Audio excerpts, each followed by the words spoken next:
guys, ShelbyKay here and welcome back to my channel, and today we are going to be talking about Disney's Frozen. This is a film franchise that has such a deep meaning for me and just resonates with me so much on a personal level. I feel like it reflects so much of the struggles that I've been dealing with my mental health. Elsa is literally like the mascot of my life. Seriously, I resonate with her so much, it is ridiculous, and I kind of just wanted to discuss with you guys why this film means so much to me and kind of the correlations to my own life that I get from this film.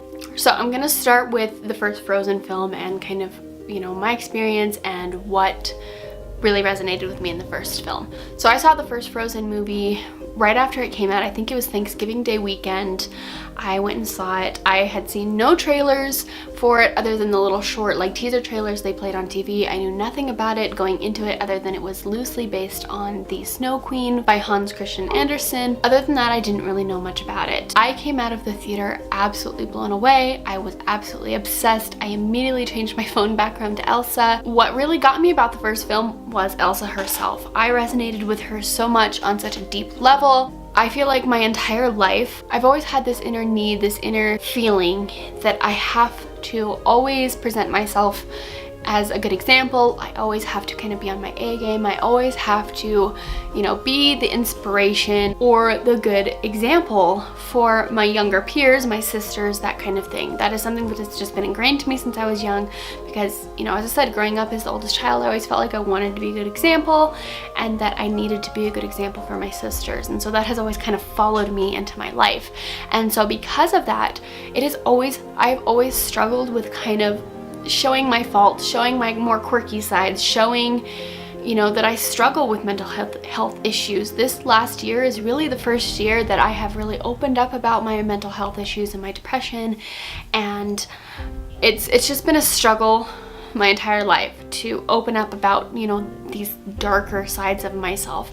And I feel like in the first film that is definitely something that Elsa struggles with. You know, she has to hide that she has these powers because she feels like she has to be this perfect queen, she has to be this perfect sister, and you know, she's afraid that someone's gonna find out about her secret and it's gonna just cause all kinds of chaos, and so she has to hide that deep down inside. And then of course when it does come out, it does cause chaos, but it's because she hid it for so long. And I feel like that is definitely something that I resonate with, and I've been obsessed with her ever since. Fast forwarding now to see Frozen 2. I went and saw Frozen 2 with my friend Tori. We went, and long story short, some stuff went down and I was having a really bad day. I was in a really bad place mentally that day. And so my friend decided to take me to Frozen to, you know, help cheer me up because she knew that I really wanted to see it. And again, I came out of the film absolutely bewildered. I cried multiple times in the movie theater, and I will get into those specific, you know, times. But it was so great, and once again, I was absolutely obsessed with Frozen, and I have been since that time. Now, if you guys have not seen Frozen 2, I am going to have some spoilers, so if you guys haven't seen it yet, you may want to click off this video and come back later because I'm going to get into some very specific parts of the movie that, you know, just resonate with me so much. So if you haven't seen it yet, maybe click off and come back later after you've seen it. Otherwise, continue on. Really, the main premise of Frozen 2 is that Elsa is hearing this voice that no one else seems to be able to hear. She keeps hearing it and strange things are happening around her. The elements are kind of attacking her hometown, and she feels like she needs to go into this enchanted forest and follow this voice and find out, you know, what is going on. How can we stop this weird stuff from happening? And there is a point where Elsa is singing the song Into the Unknown. It's pretty much the new Let It Go. It's a great song, but there's a point in the song where she is trying to figure out, she's calling out to this voice. She's, you know, at first she's saying, I don't hear you. She's trying to ignore it, but then finally she just embraces that she's hearing this voice and that she wants to follow it into the unknown and she wants to know where it's leading her. There's a line in that song where she says, what do you want? 'Cause you've been keeping me awake. Are you here to distract me so I make a big mistake? And then she goes on to say, or are you someone out there who's a little bit like me, who knows deep down I'm not where I'm meant to be? In that moment, it really becomes clear to the audience that Elsa is questioning her place in this kingdom. She's questioning her place as queen. She feels like she is meant to do something else. She just does not feel like she is serving her purpose, that, you know, she doesn't belong here. And that right there got to me, because my entire life I have felt that I was always meant to do something more. I always felt like I had such a higher calling than, you know, working my life away, not having time to achieve my goals and travel and do the things that I want to do. And that has something that has just been a thought in my head since I was a child. Even as a small child, I remember thinking about being an adult and just hating the idea of working my life away and just not fulfilling a purpose, not feeling fulfilled in life, not achieving dreams, not, you know, doing something extraordinary. And that is something that I have felt since I was a kid, and it's something that I haven't really talked about with a lot of people. And so when Elsa said that, it just like, it took my breath away, because I was like, that's it. And especially so much in that moment when I was already struggling with mental health and burnout and just trying to figure out what I wanted to do with my life. I feel like I'm not where I'm meant to be. I feel like I need to embrace the life I want to live. I need to stop pretending that I'm this perfect person who, you know, is fine with working a boring job that it doesn't fulfill me in any sort of way, working my life away for barely enough money to survive, and, you know, spending all this time that I could be spending on creative pursuits or traveling or, you know, working a job that actually fulfills me. And so the movie continues. She ends up following the voice. She goes into this forest. They come across these indigenous people and then these soldiers that have been trapped there forever. Elsa learns that pretty much she feels like the voice has sent her to this forest to figure out the truth and to reveal the truth and to, you know, find out a way to break this curse that is on this forest, essentially. I'm gonna kind of jump around because there's two songs in this film that really, they're the ones that I cried my heart out, and they just have such a deep emotional meaning for me. So the two songs are The Next Right Thing, which is sung by Anna, and then Show Yourself, which is sung by Elsa. Show Yourself actually comes first, but I'm gonna talk about it second because that one has the most meaning for me, and so I really want to kind of go in depth, and so I'll talk about that second. So I'm going to talk about The Next Right Thing first, and this is where the major spoilers come in. So essentially, Elsa sings Show Yourself. She comes across, you know, the truth about the past, what actually happened, but it ends up killing her, essentially. Pretty much becomes frozen like Anna did at the end of the first film. And so Anna and Olaf are stuck in this cave, and they're trying to find a way out, and suddenly Olaf starts vanishing. And that's when Anna realizes that something must have happened to Elsa because her magic is what created Olaf, and now he is disappearing, so something must have happened to Anna. So essentially, Olaf disappears. Anna's stuck in this deep, dark cave all by herself. She's terribly upset. She's on the ground crying because, you know, everything is gone. She knows she just lost her sister. She just lost Olaf. She has pretty much lost everything that is important to her. And so she sings this song called The Next Right Thing. And The Next Right Thing is kind of this reoccurring theme in the movie that, you know, when you're going through hard times, you just have to do the next right thing. And so that is kind of what the theme of this song is. Anna starts singing this song, and it starts out very slow, very sad, and actually kind of dark. She's talking about how this is a sadness she's never known. And I might start crying because this song just gets to me a lot, and it still makes me want to cry, because as I said, I went and watched this at like the low point of my depression, and so it was very hard for me to listen to, but it was something I feel like I really needed to listen to. And so she's talking about how this sadness is something she's never known. She has this weight on her chest that she just can't seem to get away. And there's actually a line in the song where she says, "Hello darkness, I'm ready to succumb."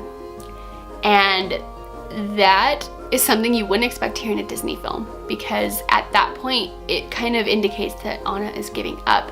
She's ready to just lay down. She's ready, you know, like she's lost everything. There is no hope. But then the song kind of picks up, and she starts to, you know, think about, you know, why did they come here? Why did Elsa feel she needed to do this? But then the song starts picking up, and she starts saying, you know, there's a bigger purpose. There's a bigger thing going on here than just me.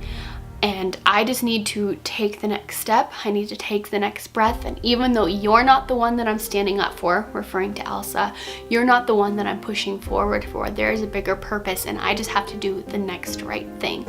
And the whole song is about how she just has to do the next right thing. She has to take that next step. She has to take that next breath. She has to take it moment by moment because it is too overwhelming for her to look forward. And that right there was kind of a turning point in the movie for me, because as I said, I was at my lowest point of my depression, and I started bawling because the song resonated so much with me, and it meant so much to me, because at that moment, that's where I was at. I was at my lowest point. I was ready to succumb to the darkness, but I knew that I needed to take it moment by moment. I needed to take the next step. I needed to do the next right thing. I needed to do the next thing to, you know, start bringing myself out of this, start feeling normal again. I couldn't just sit here and wallow, because there's bigger things. I have dreams I want to achieve. I have goals I want to achieve. I have people in my life that I don't want to let down, and that I don't want to let myself down.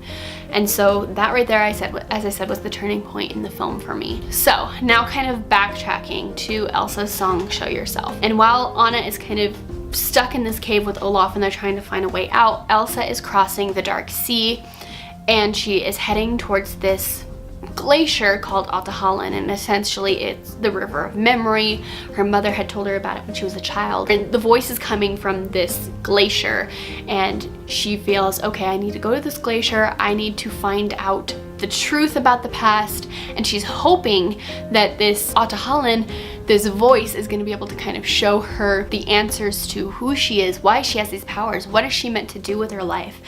And so she starts singing this song called Show Yourself. Essentially, the whole first part of the song is her calling out to this voice saying, show yourself, show me who you are. I know you're the answer to all my questions. Show me who you are. So she's following this voice through this glacier and through these ice caves. And finally it comes to this point where she uses this magic. She opens this room, and suddenly the room is filled with light. And the lullaby that her mother sang to her when she was a child about this river starts playing, and she hears her mother's voice, and she realizes the voice that has been calling to her is actually her mother's voice, her mother. And then her mother says this line that says, "Come, my darling, homeward bound." And right there, I think Elsa realizes that it was herself she was looking for the whole time. It was her purpose. It was her inner self. And she says, I am found. And she starts crying. And then her and her mother go ahead and continue on into the song. Elsa's dress transforms into this beautiful white dress that I want to cosplay so bad, but that's a different story.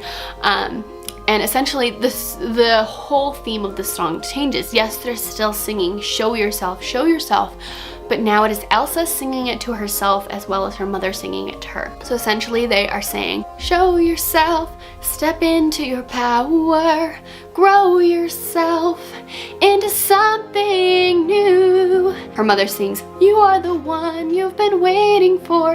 And then Elsa says, all of my life. It just wraps everything up. Suddenly Elsa realizes that her powers are meant for something more, that she can finally embrace herself. She can finally show herself to the world. She has been given these gifts, and she knows instantly like she has a bigger calling, and her confidence just comes out, and that's represented, you know, by her transformation of her dress.